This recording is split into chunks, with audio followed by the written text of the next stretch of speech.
Hello, I'm Carrie Gard, and welcome to Tea Time with Tech Marketing Leaders. Welcome back to the show. I hope you all were able to tune in with us last week where I talked to Heidi, and she spilled so much tea, y'all, around the death of the MQL. It is real, and she's got all the data to prove it. And if you haven't seen that show, I highly recommend you go check it out. It was epic. I'm sharing it with everyone. I'm like, get your pen and paper out, go check out my show with Heidi. And it just changes the game of how we talk about and think about marketing with data to prove it and back it up from like a real brand. That was VMware. It was amazing. Go watch it, y'all. Appreciate you. This week, I am so stoked to be talking to Annette Reed about one of my all-time favorite passions, nerd alert. I mean, who doesn't love talking about operations and scaling and streamlining and SOPs and all that jazz? Yeah, jazz hands. You're here for it. I'll join you on the jazz hands. Let's do it. Let's do it. And we want all your questions. That's the beauty of being live. So if you are here with us today and you're trying to figure out how on earth you are supposed to do more with less because team members got laid off, or maybe your budget got cut, or all those fun things that are happening in the glorious 2024 that it is, Annette's got the answers for you. So please chime in. Please ask the questions. I will be paying attention to chat, and we are here for it. A little bit about Annette before we dive on in and hear her story. Annette is passionate about marketing, design, and building and empowering teams. That's all going to come through. You just wait. She is a holistic perspective to designing end-to-end customer experiences, building strategic marketing plans, and developing integrated communication programs. She thrives in a collaborative team environment while successfully leading multiple projects, cross-functional teams, and outside agencies. She's built successful programs in product, brand, channel, and retail marketing with experience working with teams from North America to Latin America, Europe, and even Australia. And let me tell you, having lived in Europe and the time zone difference, struggle is real. So hats off to you, Annette, and figuring that all out. Yes. Welcome to the show. So excited to have you. Thanks, Carrie, for having me. Yeah, the APJ, APAC, depending on however you guys like to say it, that time zone is so fun. I have two team members that are in India. Yep, they're up late. I'm up late. Depending on the day, we try to split our time so that we're not all having to work crazy hours. But yes, that's fun. But it's a really important region. Depending on your industry, it can be really, really huge for growth. So it's an important one that as global leaders, you're integrating with those teams and making sure that they have the support that they need to be able to scale. So. It is why we're all tired, but it's also why we're all so successful. Yeah. It's a trade-off. I know it's a trade-off, right? Everything is a balancing out. So. I know. But I gotta say, I've lived in Europe now for the last 4 years, and having my mornings to myself, like to get non-work stuff done. Like I drop the kids off at school and then my husband and I go grocery shopping. We're so exciting.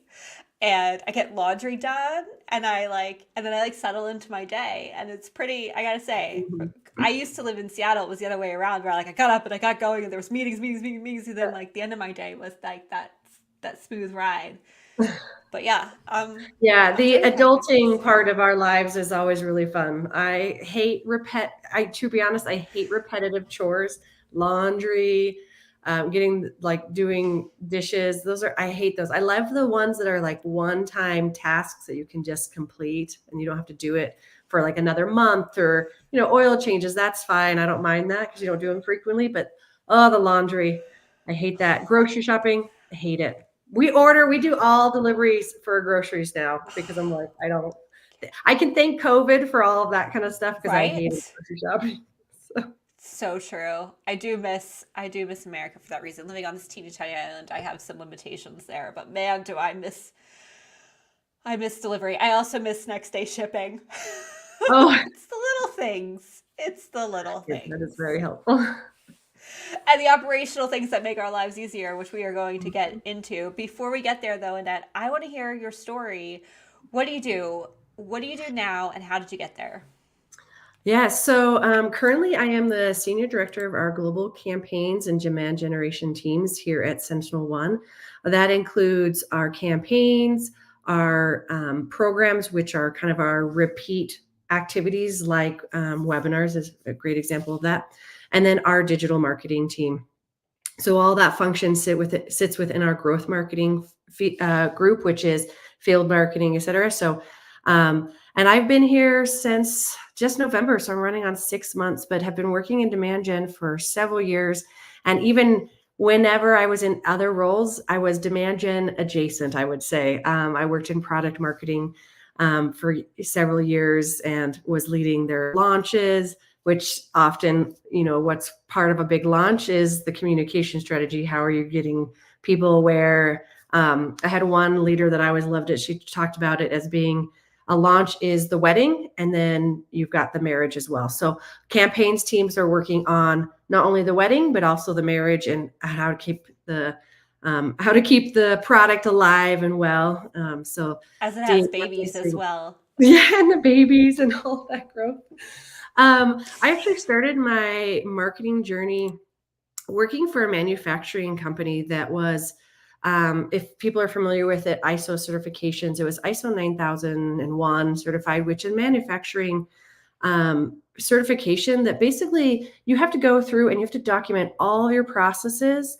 And it's a quality system to help ensure that the quality of your product is consistent. You've got checkpoints to make sure that products are not getting out to customers that are faulty. So we went through yearly audits, but even in the marketing side, every process had to be documented. We'd have to make sure our art, everything had rev numbers, had dates behind it.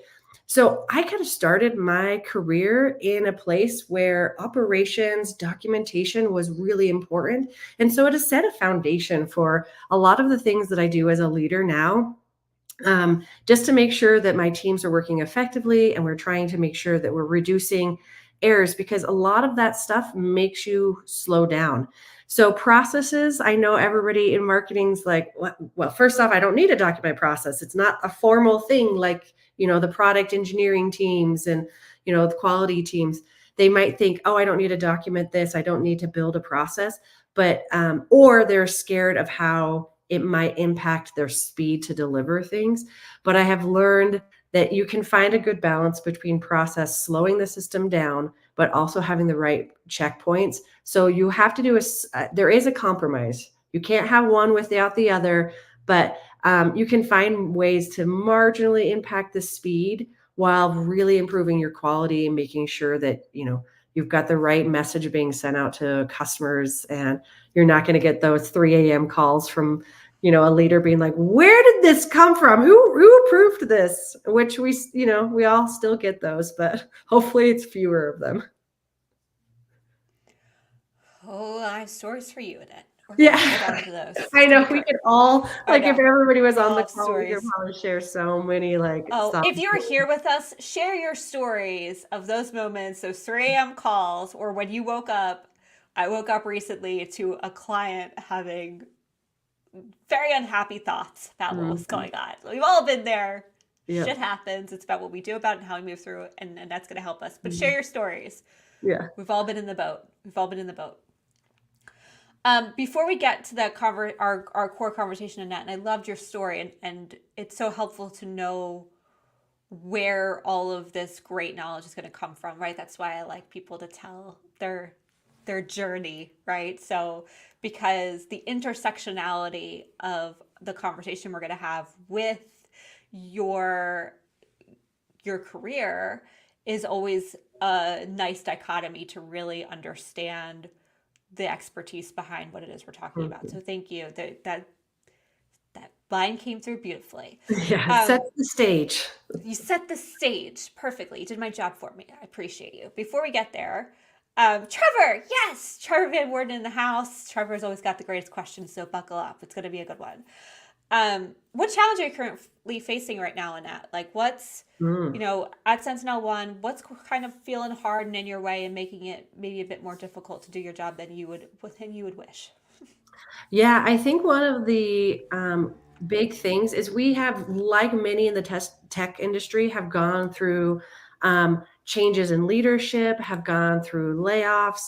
And so a lot of it is the hard thing is like it's rebuilding the systems. It's rebuilding things that were maybe in place with previous leaders that maybe got dropped, or shifting things that weren't established that need to be established. So I think a lot of it is establishing new processes, getting the right tools in place, and then following up on those processes. I'll give you an example.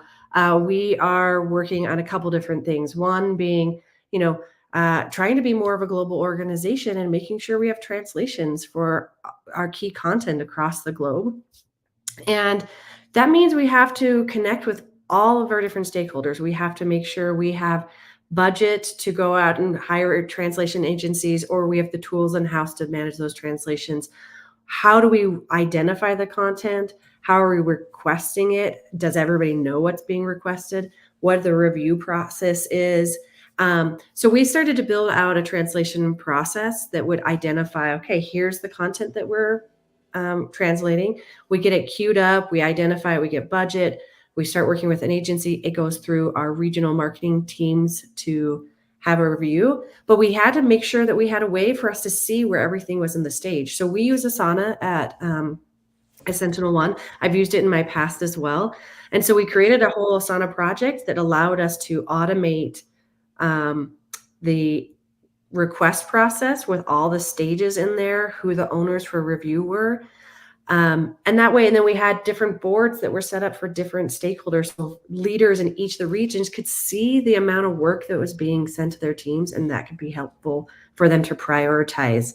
Because obviously, translations is just another project, a task, an ongoing one. You know me, I just said I hate ongoing. I hate the laundry. Translation's the laundry here of the stuff that you can't really check the box. It's an always thing you're trying to do. And so there has to be a way to monitor, from our regular day job to this translation thing, what's happening. But what we're finding is, you know, processes, if they're not well documented, if we haven't done good training and we're not retraining as we go, somebody who hasn't done a translation for several weeks or a month, or is just now starting to do it because they hadn't been prioritizing it, now they're having to go through and be like, wait, I didn't do this correctly. What did I miss? Things aren't happening in the time frame that they thought they were going to be happening. So I would say that's the biggest challenge is when you're implementing, and that's what we're doing a lot of right now. We've implemented a ton of new things, new budgeting tools, translation process, new digital ad briefs, and the process of collaborating across our teams, making sure that we get approvals from brand and design and content team, the PMM teams. All of these groups are part of the process. So the first time you do it, everything's golden, and then a month later everything's broken again because you have to retrain. So we're literally, I would say, Trevor, that's like the biggest thing we're having right now is we're implementing a lot of new things, and it's a lot for everybody to take on. And so I would say something I'm even reminded of through this process is I have to go back and say, okay, every couple of weeks, let's sit down, let's review this. Where are we at? Like, does anybody have any questions?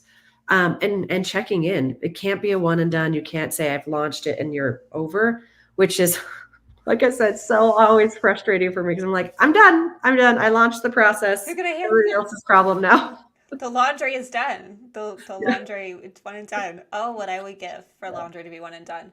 I love it. I want to say, Annette, that the struggle is real and you are not alone. We actually just had a conversation yesterday, and Trevor was there. Just had a conversation yesterday, and Trevor brought this up about one of the biggest challenges is having multiple teams globally and not having any of them talking to each other and feeling like you're completely siloed. And this is such a great example of both that feeling of we're not alone in that feeling, but also some wonderful examples, which you're going to unpack for us in a minute, of how to create some connective tissue there so that there is communication happening. And while you got to maintain that communication, you got to create the connective tissue first. Yeah. So let's talk about operations and SOP, like just like standard operating procedures within an organization. I don't know that it is standard. I don't know that people know what these things are or know that they should be doing them. So Yeah. help us understand as marketers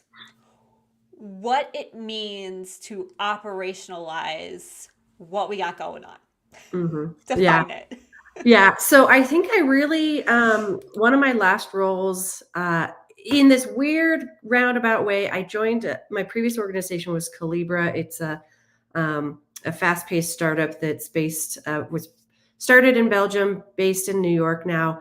And originally, when I started, I was hired for campaigns and very quickly realized, there's some changes in the organization that needed to happen. And I was actually moved, my role was expanded. I was moved into underneath the marketing operations leaders.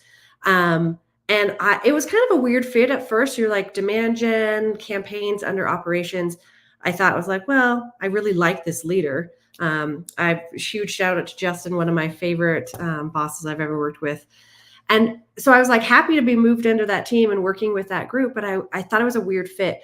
But I would have to say it was fundamental in some of the changes in my thought process about operations.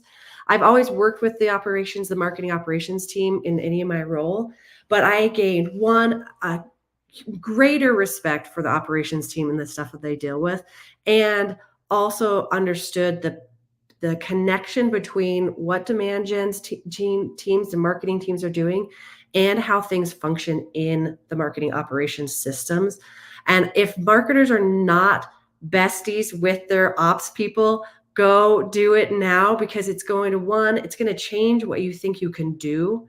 There's so much more you can do out there with the existing things you have, the targeting you can use. If you've got demand-based, 6sense, any of those ABM type of tools, if you're on Marketo or HubSpot or any of those CRM systems, right? Like there are so many things you can do. If you are besties with your operations person, they're going to bring ideas to you that you didn't know before. So one big shout out to marketing operations. I've literally worked with some really awesome ones, Miles, Nate, Nicole, all of these great ops people that I would just huge helps. So I would say be besties with your operations person. That's my key advice. But the other thing is, when you are trying to scale, operations is fundamental for you to scale. So like I mentioned, we've had layoffs. I don't know if there's a single tech company out there that hasn't had layoffs. That it's so sad that that's where we are right now. But even before that, you're always going to be asked to do more. The targets never stay the same. They're always increasing. Budgets never increase as fast as your targets do. So if you want to get more out of what you're currently doing, you have to have good operations. So a couple things I think about when I'm thinking about that is, what inefficiencies are in your system now? Is it the communication between teams? Is it that reporting is really difficult to get, so you can't have the data to identify performance? We actually just have been working on a ton of reporting updates here. And we pulled some data that is really changing the way we're looking at our webinar program as well. We ran some data, and there was a few outliers of how many webinars we ran, what were the registration numbers, what was our attendance numbers, how many promotional elements did they have, so we could kind of level set. When we took some of the outliers, those ones that were really cool topics that just we don't have to do much, and then they just sail on their own. Yeah. When we took those outliers out, we were amazed at how little some of our webinars were registrations they were getting. I was like, that's the average for that is really low. And I was like, we've seen way better, registration numbers. So we've said, okay, we're going to simplify, and we're going to go back to a smaller webinar calendar so we can have better promotions. We can have fewer conflicting topics. Because I think what happens, this is very common, is if something's working well, we just add another layer. We just say, okay, we did one webinar and it was awesome. Let's do 2 now. Let's do 3. Let's do 4, because 1 got us 500 registrants. So if we do 2, that's 1,000, right? 1,000. Immediately right there. And that's what we were finding is that some of them did well, but some of them weren't doing that great because they're competing in topics. So you can't scale just linearly. You have to scale in a different fashion. So you don't just think, oh, it was good, so let's do it again. Think about how you can get this, you can get better. So if you had one webinar that was 500, what did you do? Evaluate what your promotion strategy was.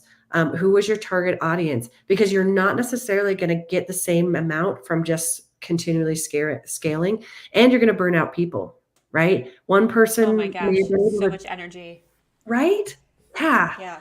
I mean, what I would love to know, like from your experience, also like what have you seen work from a scaling perspective? You can't do just the mapping even up the like it Nope. literally is not linear.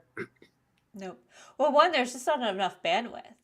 The amount of energy that live video and webinars, I mean, even, and Trevor saying it too, webinars suffer from accessibility issues too, right? So just trying to scale it isn't always the answer. Um, Scaling as in just doing more of the same, Mm-hmm. right? And so what I found, why I love podcasting is not because I'm swimming in astronomical numbers, right? I I'm not seeking to have the biggest audience ever, like the amazing marketing on Mars. I love that show. I It's awesome, and the founder's done a great job of really like putting intention behind like building an audience for that, right? Mm-hmm. So he did very key things to do that.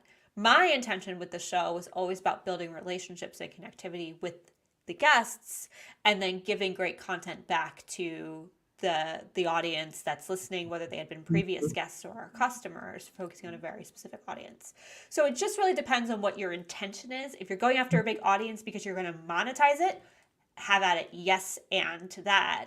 But if you're doing more of webinars, podcasting from more of a brand awareness lead gen standpoint, then less is absolutely more. It's the scarcity aspect of it too, right? If you keep doing the same thing and you're doing so much of it, then people are, it's watered down. Mm-hmm. Um, Yeah.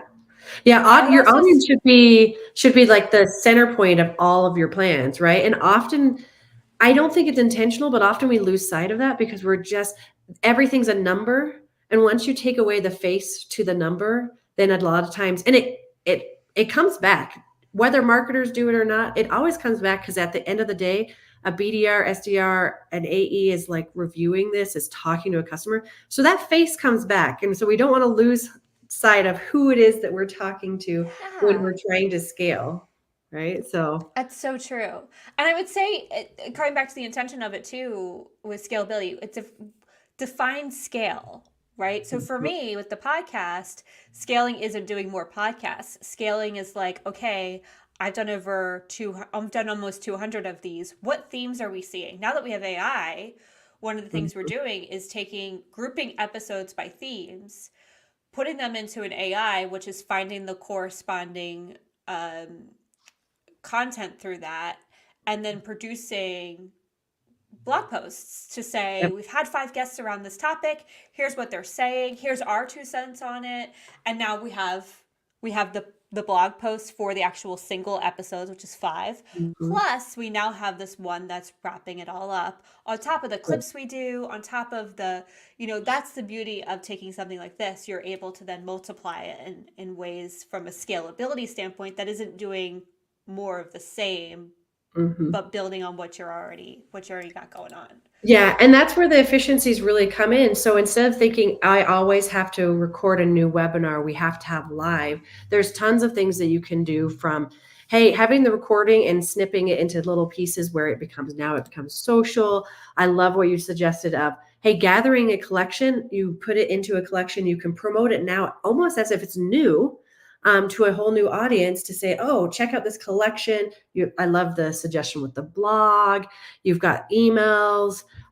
Also, a lot of times because of the way systems work, you have time zone issues, different places, but you can record it and then it can be new to that audience. You can exclude them saying, hey, we're doing this in Americas, but it's going to be recorded in that same content. So you have the subject matter experts in there So it's good, still good content for your immediate audience, for your APJ audience. So it's very still valuable, and you can run it semi-live. You can run the recording portion of it, and then you can have a local, sales engineer, SE that's on the call to answer any of those questions that come up at time. And they have the expertise as well to make sure, but you're not having to completely redo it.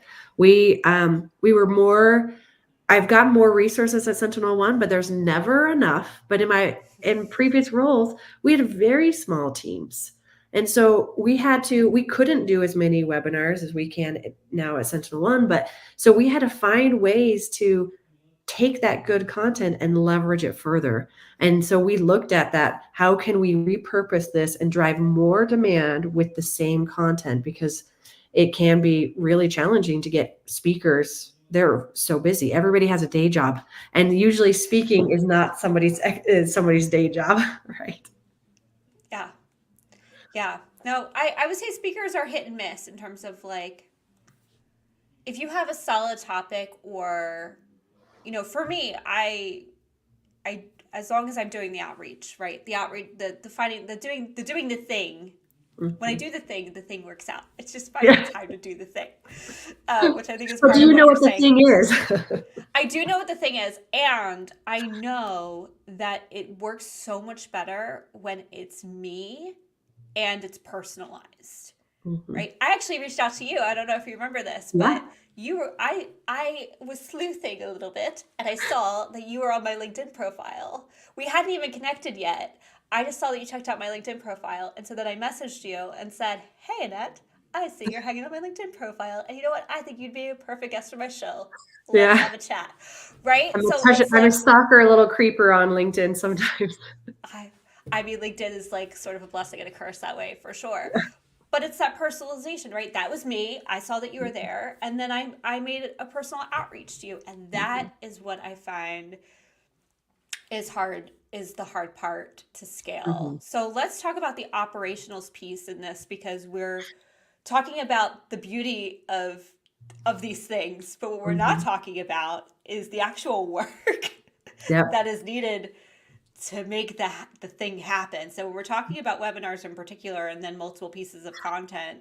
How are you mentioned this a little bit when you were talking through your challenge, and I imagine it's very similar. Asana is a beautiful, magical tool. Yeah. And not sponsored, right? Like, we're not sponsored.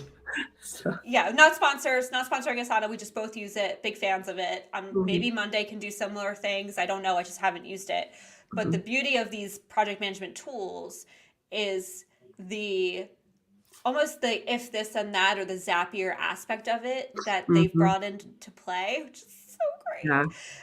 And so I feel like that's where we're sort of heading in this conversation, which I think is really helpful to think about. How do you get the laundry done without having to always be the one to go bring it downstairs, throw it in the washer, wait for it to be done, remember to throw it in the dryer before it's been in there in the washer too long, it gets sticky, and then then bring it upstairs to fold it, and then, command all the minions to put it away. Right? Like that is the process of doing laundry.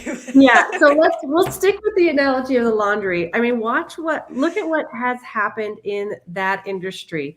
So laundries have been, you had the washer and dryer. It used to be very manual. You had to like the soap on the board, right? Every step you had to do. And then they slowly automated some of those steps, right? I no longer have to sit there and actually hand wash my laundry. There's a machine that does it.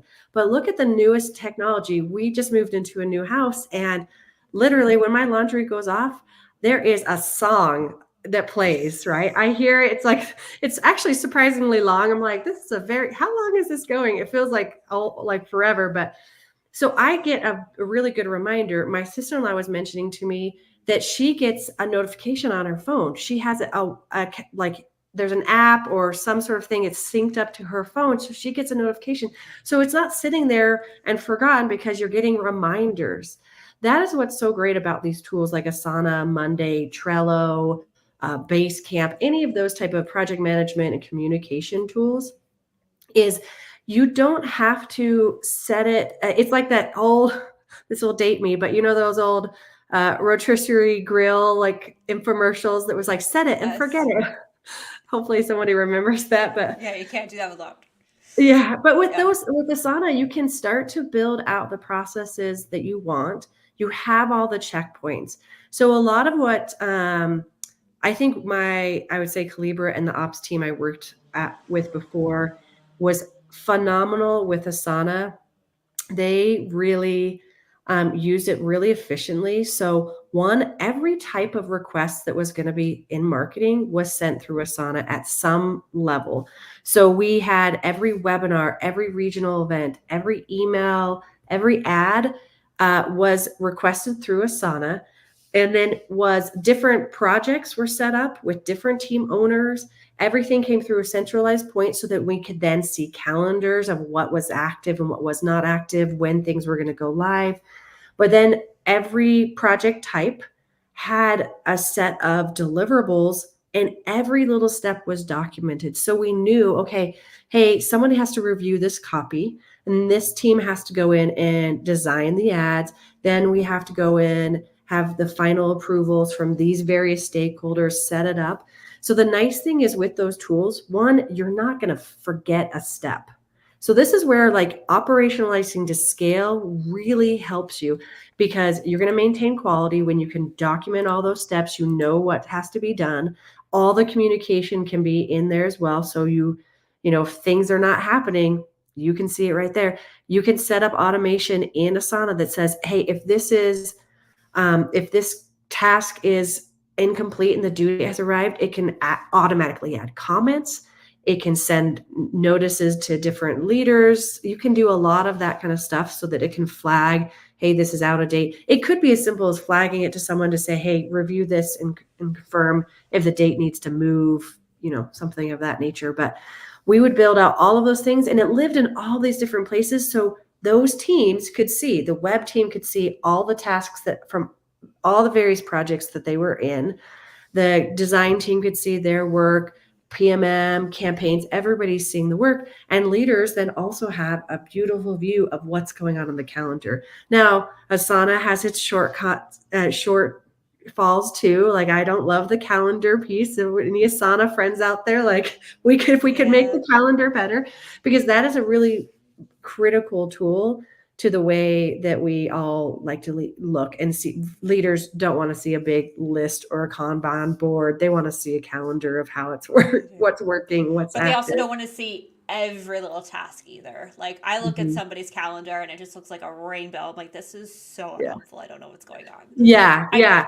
I I do want to take a huge step back right now Mhm. because I'm sure we have just overwhelmed the pants off of Oh, everyone. yeah. Because being somebody who is somewhat Asana literate, I'm not an expert or a pro by any stretch of the imagination, just for how much functionality exists within this Mhm. tool. Help me understand, Annette, like, this isn't you in Asana building out all of these workflows, or is it? I mean, It, it can be. It can be. So it depends on how your organization is structured. If you have an Asana admin or your marketing operations team is like the Asana owners and they have pretty tight controls over it, then you can go in there, you can tell them like, hey, this is the way I want it to function, and they'll know how to build this out. I recently, because I mentioned earlier that translation piece, I was like, okay, well, our systems aren't as integrated here. So I worked with the MOPS team to say, hey, we'd like to do this. And they're like, well, right now these things aren't connected. So I said, okay, we're going to do a separate piece that can then bolt into what we need in the future. So it can align very easily. But that did mean I had to go out and go and ask, hey, web team, MOPS team, design team, this process is going to document all these steps, and it's going to be things that your teams need to do. So can we multi-home these tasks so that I have visibility and you have visibility? So you do have to get partnerships with those team members, but you can build it yourself. That's the nice thing with Asana is you can go in there. And I learned so much from it. You can, from actually the doing part, you go in there and you set up there's a form. Then you can go to the next step and said, okay, these fields within my form, what happens when they come into the system, and what tasks do I need to have added in here. So I actually did do it myself, which was fun because I learned so much more about the functionality of how it works. But if your organization is like more controlled and you have an Asana admin, or again, your marketing operation team is owning that one, then work with them and say, hey, this is what I need. If I have a digital ad request that needs to be done, I want to make sure my teams are doing these 5 things, and this design team is doing 2 things, and the PMM team is doing another thing, and you can have it all in there. But communication is huge. That's my big soapbox, is always communication. So I always tell people, don't assume that once you've said it once that they're going to remember. Don't assume when you've asked someone to look in something and collaborate People have 7 to hear it times. 7 times. 7. Oh my gosh. Like Now I need to Monica be more from patient Friends. when I'm like, I swear I've repeated myself a million times. Yeah. Yeah. People have to hear it 7 times. And if you need a Yeah. reference, you can reference Friends for that. Yeah. No, yeah. Anyway, no, Yeah. I think that's really key, the communication part. So, how is it for you guys internally? We're talking, one of the most important things when it comes to operations is the tech stack. We've been talking a lot Mhm. about Asana. Does everything, all the communication happen in Asana? Do you have other tools that help navigate that, especially when you're talking Mhm. time zone differences? How do Yeah. you, what's your primary way of communicating across Mhm. state lines and multi time Yeah. zones? Yeah, so we are very Slack heavy here. So that's one of our biggest tools. I have tons of channels and conversations that probably should be channels because there's so much back and forth. So, same. Um, but a big thing that I'm trying to, do a shift of is getting more of that in Asana, because one of the reasons is, anywhere you're at, there's always hey, we had this project where somebody told us to do this, we did it, and then we got in trouble. And it sucks. Hopefully that's not a norm in It's any the organization worst. to be pointing fingers. Um, but sometimes there's that time where you're having to go back and say, like, did I misinterpret what I was asked to do? I had that case yesterday. I literally was like, I thought they told me to go work with this person, and I had to go back to my Slack to say, did I read that correctly? Because we're all running really quickly. The nice thing is with Asana, the conversations are connected. There's a great like background evidence. And Slack can be messy, can be hard. People are doing it really quickly. So I always like Slack, or like Asana, for a lot of things. And I'm kind of shifting back. I've kind of gotten a little lazy, to be honest, on using Asana Fair. to like be like my center of truth for a lot of things. But Slack is number one. So if you use Teams or Slack, I mean, that is just the way of everything to get rapid response. My personal philosophy is, if you want something documented where you're giving like a readout, maybe it's a long message, I always go to email. That's the best way to have it, a good Interesting. documentation piece. If it is, I need quick answers and collaboration, Slack is my go-to. And then Asana for any of your projects that you want to have like good evidence and like have that collaboration in there specific to the project, because you don't lose the conversations the way you lose them in Slack. So Lost, gone. If it's yeah. Trevor, thank you so much for joining with us. Yes, come back and listen to the rest for sure. We loved having you, and the band between you and Scott has been awesome. Thank you both for chiming on in.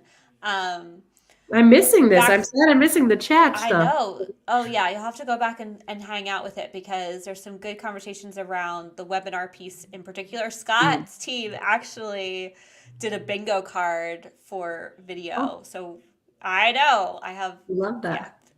I know. So good. Um in terms of so we do one is I think because we're an agency, we do things a little differently in Mhm. that we only use email for client communication. So we Yeah. try and keep things separated because we don't want to miss a client email. Mhm. Um, but Asana is our center of truth. To your point, we have figured out forms. We have an account manager who just turned supervisor. Hats off to you, Avery, who has figured out how to wire up Asana left, right, and Mhm. center. And it has made such a difference. Like if we want a new piece of content to launch on the blog, we go fill in a form and then all of the tasks magically appear. Mhm. And the time and effort though that it takes to set those things up, I want to be thoughtful and saying Yeah. like it's a lift. It's magical for the long term, but it is a lift. I also want to say, I don't know if you'll back me up on this, Ned, or if you have a different point of view on it, about not overthinking, like, especially if you're a smaller team and you don't Mhm. have a marketing ops at your wings, like we all wish we did, like Annette. Yep. Um, it's the dream. We're leaning Mhm. into it and we hope to have it one day. But while we're waiting, don't overthink it. Like Yeah. start small, think Mhm. about the things that you can the repeatable tasks that you're what are the tasks I'm always creating? Mhm. Can I operationalize this to not have to create them Yeah. every single time?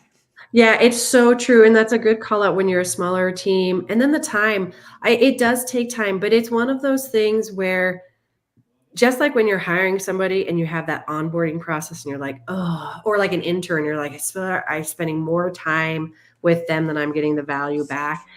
There is that portion, and it is a trade-off of being like, hey, there's the short-term pain of building something, having to work late to try to figure out the nuances, literally Googling everything and having to go on to the Asana boards to try to figure out how something works, watching demo videos.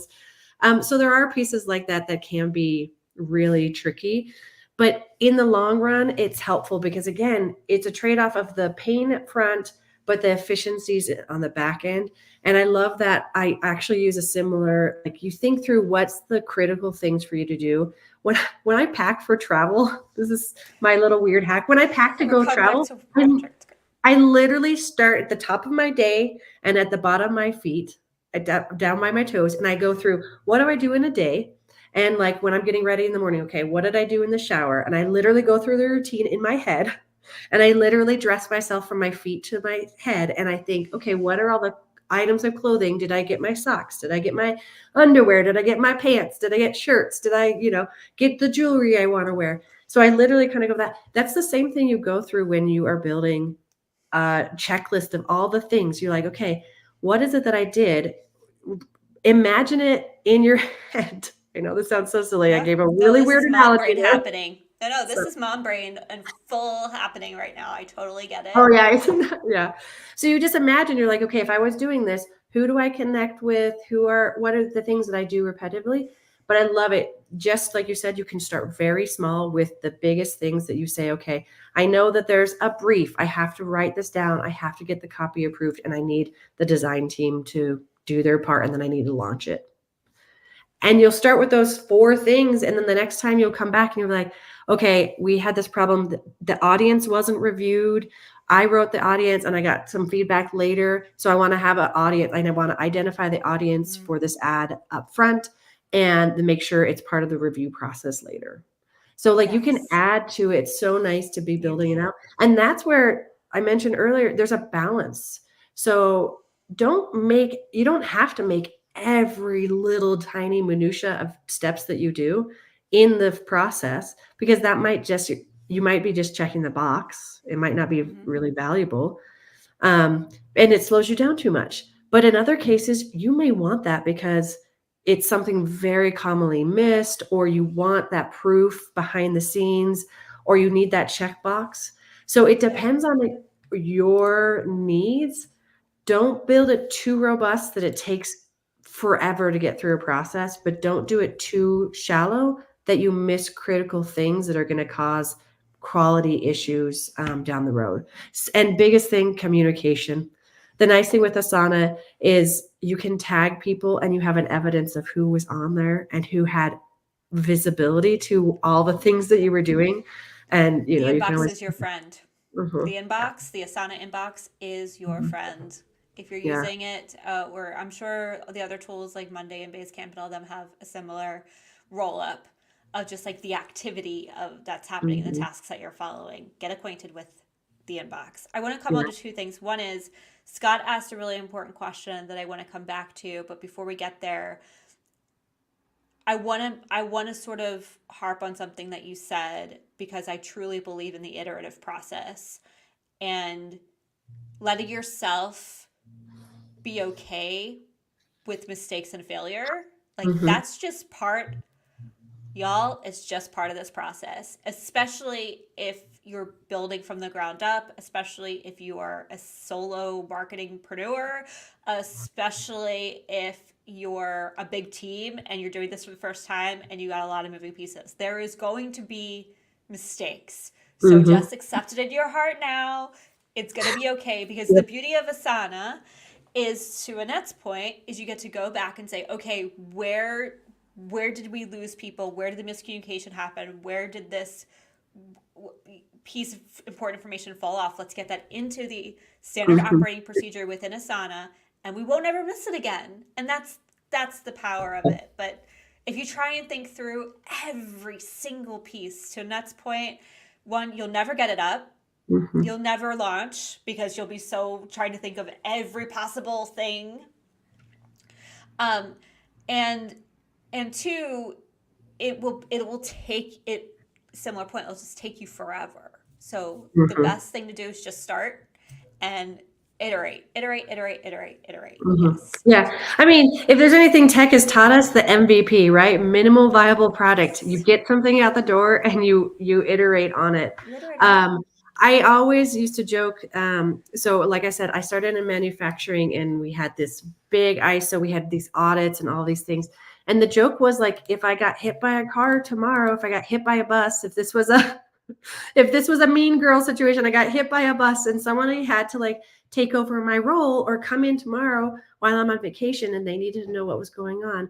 That's the nice thing about this. When we have leadership changes, when we have layoffs, when you have good Asana or systems in place, there is a record that has nothing to do with who's in charge now. They're historical, so you can kind of go back to it. You can evolve your processes, but it's so important. You don't want to have that tribal knowledge of, hey, I know I'm really good at my job, so I know what I'm doing, versus someone who's coming in brand new, who did it in a different, had maybe really awesome in their previous company, but they're learning something new. So don't rely on, again, I told them to check with me if they had this. They're not going to remember in 3 days. So put things in tasks in Asana. Set up meetings for your reoccurring, even if that meeting is just for you to check your Asana board every morning, to check something. I do that all the time where I'm like, I need to send a readout to one of our sales leader on Fridays at 4 p.m. I have a meeting invite for myself to dedicate that time to writing that little email that goes to the bosses, right? Like that, those are the simple things. The hardest part is really spending, we're so busy, and I'm sure everybody's listening to this and be like, yes, Annette, I know the same things you know, but I don't have the time to do it. And I'm like, I agree. There are so many things on my list of to-dos that I don't get to, and you have to just kind of try to find the time. So start with the ones that you're passionate about, the ones that don't bother you staying up till like 10 at night to like, or 2 in the morning sometimes in my case, because I get really into it. And you just, if you're passionate about it, it doesn't feel like work because you're solving that problem that's really important to you. So start with those ones. Then, yeah, maybe they're not the most important ones, but they're ones you're passionate about, so you're going to get them done. I love that piece of advice. Yes, that. And to your point, if you do have an ops team or you do have somebody who is Asana or project management efficient, who can you partner with to Mm-hmm. help you get it done too? I think is a really key piece of acknowledging what you're passionate about and what your strengths are and what isn't. And that's okay too. Mm-hmm. The important piece is getting it done. It's Mm-hmm. not who's necessarily getting it done. Yeah. And like I said, be besties with your ops people, because you know, the you win more friends with the honey versus the like you're gonna get, if you're coming with those last minute requests, if you're kind of mean and they hate working with you, they don't ever you don't ever provide them what they need, they're not gonna, they're gonna be like, yeah, we'll get to it. But if you have an urgent need, or even if it's not urgent but a project, if you're friends with them, if you guys have a good rapport, that's much easier for them to jump on that. I mean, we all do that. So make friends with your besties, buy them the drink, get them get them something that they need. That helps a lot to make sure you build those relationships. The the the interconnective tissue. Yes. Yes. We need to So do it. important. We do. We do. As an organization, we all need to be connected. Before I close out my last question for you, Annette, around this topic, Scott asked a good question ages ago. I'm so sorry, Scott. Thank you for your patience. He wants to know what your thoughts are on new people introducing, quote unquote, new tech into your tech stack. People have Mm. very strong opinions on jumping on the latest tool. Oh, very, very good. I probably am really guilty of this. Since I've been here at SentinelOne, I've been having lots of vendor calls and getting on different things and being like, oh, great, let's see this out, let's try this out, let's do these things. So I can sometimes be my own worst enemy on that one. The biggest thing is to understand what the needs are and what already serves that need. And if someone is coming in and saying, hey, we want to do this thing, if you have already mapped out, here's the different areas of the functions that we need, and these are the tools that support it, only if there's a gap should you, or it does it better, right? So, like I mentioned, we have we use Asana, but the biggest gap is sometimes the calendaring system, right? So when someone's willing is introducing a new tool, if it's not either better than Asana or solves that calendar thing, then it's not something that you maybe want to jump on. Also, you can also use other things to be the bad guy. Budget is also a fun one to be like, we don't have the budget, so we're going to have a trade-off of tools. Like if we want to use it, that's always an easy one to be like, we don't have the budget for it.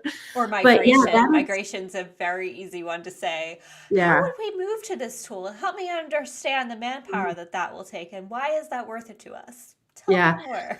Yeah, but I think the hard part is like I've always said it with the lack of a plan, somebody else is going to dictate to you. If you have a plan of what you're doing, a roadmap of your process improvements, roadmap of your campaigns and your activities, and you have shared that, communicated regularly, when somebody comes in to say, "Oh, I have this new idea. Oh, you need to do this." It's harder for them to control your plan because now you have a clear saying, "Hey, you want me to do this? Here's the trade-off." Often people haven't documented, built out the plan. So it's too hard to have that conversation of, hey, there's a trade-off that we're doing that. Same thing happens with your technology stack, right? You're you working with your MOPS teams, you should know what are all the different things that you need and what are the solutions. If you need reporting, what tools are you using for reporting for your campaigns? If you are looking at, hey, there's a new vendor that's come to us, what vendors do you already have that fulfill that? And is there a gap in they're not being able to produce enough for you? And so a new vendor is necessary, or this new vendor has a different solution that could complement so you can be using both. The one thing I would just say, especially with vendors, what I have learned is there is no offense to any content syndication vendor out there, but there are millions of those vendors, right? So there's so many. So you really want to find where they have like their niche and where they can provide value. But we often have the challenge of budgets are moved around frequently. And we're always getting like this weird incremental at a different time. It's really hard to spin up to overload one vendor with more work. So it's nice to have even if you don't use them regularly, the ones that you don't have to budget, like tools is hard. You have to put in that budget. You can't just say I'm turning Asana on today or something like that. Yeah. But with those vendors that are doing, the demand gen activities for you, yes, it's easier you need a good network of those so that you can appropriately spin up the different activities. But identify your plan, identify the things that you need and the tools that are supporting you in those areas, and then identify the gaps so that when someone comes to you, you can say there is a gap here, and yes, this tool would do it. It also does this function, so we can replace both of those. Hopefully your MOPS teams should definitely have that detailed out really well, and if they don't, you can help be a catalyst to make that change. Make the change. Yes, well, that I also think interconnectivity between the tools is important too. So when you're laying out that roadmap, how are these tools connected? Because so many times you run into the fact that, like, especially from a reporting standpoint, if you can't get all the data in one place, then like, what are you doing, Mm-hmm. right? So making sure that you can really wire those things up. And added bonus, if everything connects to Asana at the end Yeah. of the day. Does it connect to Asana? Yeah. Um, Annette, I'm so You grateful for really this should be careful. conversation. You should get Asana to sponsor you here. Like, I you know. should practice. I mean, right here, this. Well, whatever your project management tool is, right? At the end of the day, Yeah. if that is your source of truth, like you're talking about, do all these other tools added bonus if they connect, because then you can Mhm. streamline even further. Yeah. It's just magical. The workflows, I'm telling you. And now, Mhm. before we close out here with my people first question, um, I am so grateful for how you really laid out for us the importance of operations, how to buddy up with your operations team. If you don't have an operations team, how yourself can start to create some systems and processes in your project management system to make sure that all your teams are connected and everybody's on board, especially if there's those points of approval, right? And then figuring out where some of those gaps are to then fill and iterate on your project management system, making sure communication, whether ideally in Asana is happening, but if you need something a bit quicker, you go to Slack, or if you need something more documented, email. What did we miss? What's like the one last piece of Oh, advice would you give? I know we're out of time, man. It goes like that. But I know. if Well, you I'm could like, say what? Have you not one more noticed thing, I'm a chatterbox? So, like, one thing that's too one hard. last, But maybe it connects a I few ideas, but like, what's the one last thing you want to say to our folks around getting your operations in order? Yeah, I'd say in general, my big soapbox always is communication. Communicate early and communicate often. I really do. This is not a real stat, but I do think that communication solves 99% of world problems because you understand, and it has to be open and honest, right? You can understand their challenges, their pain points. I've never had a problem via Slack that didn't get solved when I actually talked to that person in like on a call Right. because we started to elaborate on where the challenges are. We understood each other more.